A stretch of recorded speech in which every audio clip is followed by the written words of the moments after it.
پیارے آقا علیہ الصلوۃ والسلام کو کیا اپنی وفات طیبہ کا پہلے سے علم تھا کہ کب دنیا سے پردہ فرمائیں گے؟ نبی پاک صلی اللہ تعالیٰ علیہ وسلم کو اپنے وصال مبارک کا علم تھا، اور یہ ہر نبی کو ہوتا ہے۔ یہ ہر نبی کو ہوتا ہے۔ بخاری شریف کی حدیث مبارک ہے، نبی پاک صلی اللہ تعالیٰ علیہ وسلم نے فرمایا کہ اللہ تعالیٰ کسی بھی نبی کو دنیا سے نہیں لے جاتا جب تک اسے جنت میں اس کا گھر نہیں دکھا دیتا۔ سبحان اللہ۔ تو لہٰذا ہر نبی کو اس کا دنیا کے اندر ہی، جو دنیا سے جانے سے پہلے جو جنت میں ان کا مقام ہے، گھر ہے، وہ دکھا دیا جاتا ہے۔ حضرت عائشہ صدیقہ نے فرمایا کہ نبی پاک صلی اللہ تعالیٰ علیہ وسلم کے جب آخری لمحات تھے تو یہ حدیث حضرت عائشہ رضی اللہ تعالیٰ عنہا نے ہی سنی ہوئی تھی، یہ آپ ہی سے روایت ہے۔ تو نبی پاک علیہ الصلوۃ والسلام نے اپنے جو آخری لمحات تھے اس میں یہ الفاظ فرمائے تھے، اللہم الرفیق الاعلیٰ، اللہم الرفیق الاعلیٰ۔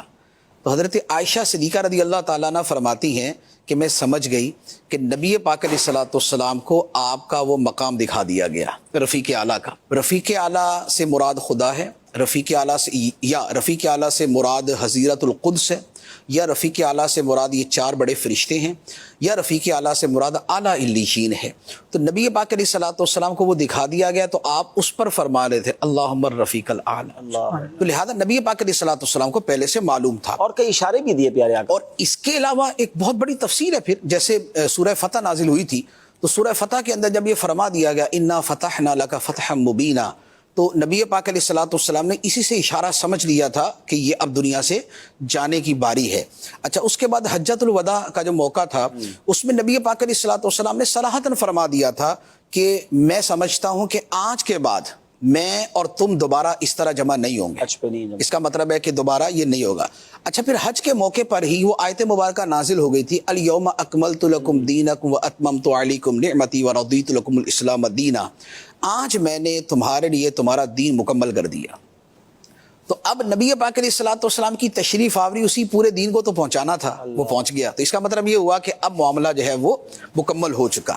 اچھا، پھر اسی طرح حضرت معاذ بن جبل رضی اللہ تعالیٰ عنہ کو نبی پاک علیہ الصلوۃ والسلام نے جب یمن روانہ کیا تھا تو حضرت معاذ بن جبل جو ہے وہ اونٹ پر تھے اور نبی پاک صلی اللہ تعالیٰ علیہ وسلم ساتھ تشریف لے جا رہے تھے۔ انہوں نے عرض کی یا رسول اللہ میں نیچے، تو فرمایا نہیں تم اوپر رہو۔ تو ساتھ ہی فرما دیا کہ اے معاذ اگلے سال مجھ سے ملاقات نہیں ہوگی تمہاری۔ اللہ اکبر۔ تو وہ رونے لگے تو نبی پاک علیہ الصلوۃ والسلام پھر ذمہ داری کا فرما کے ان کو بھیج دیا۔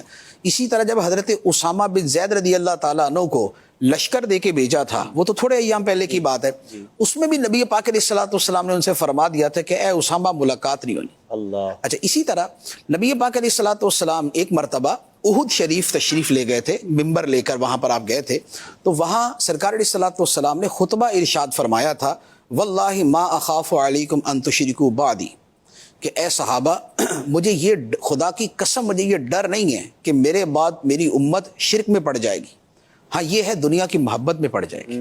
ایک یہ بات فرمائی۔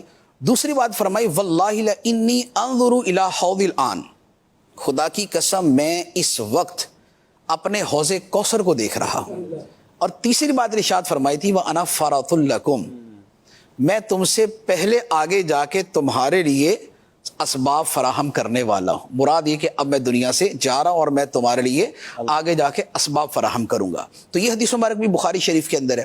اسی طرح ایک اور حدیث مبارک ہے، وہ بھی بخاری شریف کی ہے۔ نبی پاک صلی اللہ تعالیٰ علیہ وسلم نے ایک مرتبہ خطبہ ارشاد فرمایا کہ اللہ تعالیٰ نے ایک بندے کو اختیار دیا کہ چاہے تو وہ دنیا میں رہے اور چاہے تو اپنے رب کے پاس چلا جائے، تو اس بندے نے اپنے رب کی ملاقات کو ترجیح دی، پسند کیا۔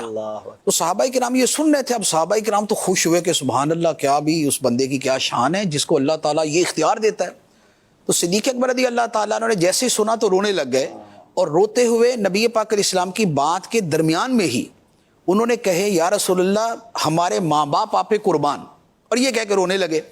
تو صحابہ کرام کہتے ہیں کہ ہمیں بڑا تعجب ہوا کہ نبی پاک علیہ الصلوۃ والسلام کی بات کاٹنا یہ کسی صحابی کی جرت نہیں ہے، اور صدیق اکبر رضی اللہ تعالیٰ عنہ جیسے ادب اور تعظیم والے تو یہ سرکار اسلام کی بات کے دوران یکدم بول پڑے کہ یا رسول اللہ آپ پہ ہمارے ماں باپ قربان، اور ساتھ رونے لگے۔ تو یہ شیخ بزرگ کو کیا ہوا، یہ کیوں رو رہے ہیں؟ تو فرماتے کہ ہمیں اس وقت سمجھ نہیں آئی، لیکن بعد میں جب کچھ ہی عرصے کے اندر نبی پاک صلی اللہ تعالیٰ علیہ وآلہ وسلم دنیا سے تشریف لے گئے، پھر ہمیں سمجھ آیا کہ وہ ہستی، وہ بندے کون تھے جن کو رب نے اختیار دیا تھا کہ چاہیں تو اپنے رب کے پاس چلے جائیں اور چاہیں تو دنیا میں رہنا اختیار کریں۔ تو یہ وہ بات تھی جسے صدیق اکبر رضی اللہ تعالیٰ نے اس وقت سمجھ گئے تھے، مزاج شناس رسول جنہیں کہا جاتا ہے۔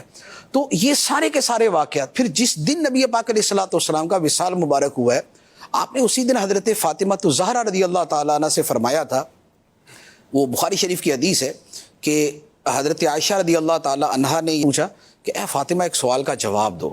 کیا؟ کہا کہ جب نبی پاک علیہ الصلوۃ والسلام دنیا سے تشریف لے گئے تھے، اس دن سرکار نے تمہارے کان کے اندر، آپ کے کان میں کوئی بات کہی تھی تو آپ رونے لگ گئیں، پھر دوبارہ آپ کے کان میں پھر کوئی اور بات کہی تو آپ ہنسنے لگ گئیں، تو وہ باتیں کیا تھیں؟ حضرت فاطمہ رضی اللہ تعالیٰ عنہ نے جواب دیا کہ پہلے نبی پاک علیہ الصلوۃ والسلام نے مجھے یہ فرمایا کہ اے بیٹی اب میں دنیا سے جانے والا ہوں۔ تو یہ سن کر جو ہے نا میں رونے لگ گئی کہ یہ کیا؟ تو پھر نبی پاک علیہ الصلوۃ والسلام نے دوبارہ مجھے فرمایا کہ میرے اہل بیت میں سب سے پہلے تم ہی مجھے ملو گی۔ اللہ، تو یہ سن کر میں خوشی سے ہنس پڑی کہ نبی پاک علیہ الصلوۃ والسلام اگر دنیا سے تشریف لے بھی جائیں گے تو سب سے پہلے جو سرکار کی بارگاہ میں پہنچنا ہے اور آپ کی زیارت کرنی وہ میں ہی۔ یہ عشق کی کتنی بڑی بات ہے، حالانکہ ان کو بھی ان کی مرنے کی یا وفات کی خبر دی جا رہی ہے۔ ہاں، ان کی وفات کی خبر ہے، ان کے چھوٹے چھوٹے بیٹے ہیں حسن حسین، اور یہ ان کے چھوٹے چھوٹے بیٹے ہیں، حضرت زینب ہیں، اللہ، ان کی زندگی ہے، عمر مبارک جو ہے وہ 22 سے 25 سال کے درمیان تھی۔ اللہ اللہ، تو یہ ایک پوری دنیا اپنی جملہ زیب و زینت کے ساتھ سامنے موجود ہے، لیکن اس بات کی خوشی ہے کہ نبی پاک علیہ الصلوۃ والسلام کی بارگاہ میں نے سب سے پہلے چلے۔ کیا عشق ہوگا یہ، کیا عشق ہوگا۔